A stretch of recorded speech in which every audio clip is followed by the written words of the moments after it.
Hey everybody, is this thing working? Can you believe we actually used to watch TV on these things? Let's talk a little bit about TV. And in fact, let's talk about music and other forms of media as well. But first, let's talk about hamburgers.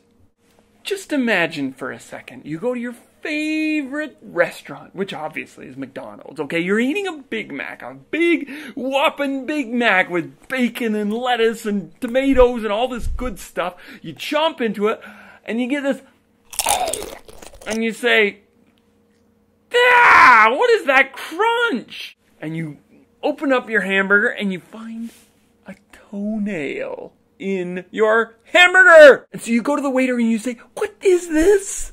And they say, "Sir, it looks like a toenail." And you say, "What was it doing in my hamburger?" And they say, "Well, Jimmy was clipping his toenails last night while he was making the hamburgers." And you say, "This does not belong in a hamburger." And they say, "Let me see that." And you hand it to them. And they say, "It's just one little toenail." Okay, now this sounds disgusting, to be frank. But think about it. When you watch a movie and it's got a part in it that you know you shouldn't see, your spirit is saying, "What is this doing in my hamburger?" But instead of going to the people who made the movie, we tend to say, it's just one toenail. Now what would you do if you found a toenail in your hamburger?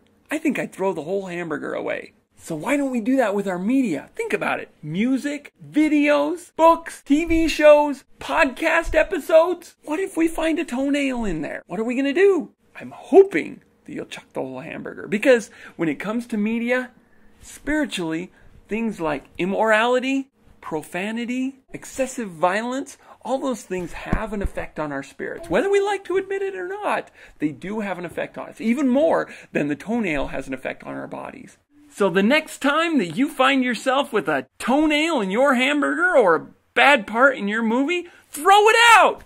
I'm Chaz Hathaway, author of Marriage is Ordained of God, but Who Came Up with Dating? A humorous guide to help you succeed at dating, and Giraffe Tracks, the inspiring true story of an LDS missionary in post-apartheid South Africa. Join us again next time for another episode of Gospel Living Made Awesome!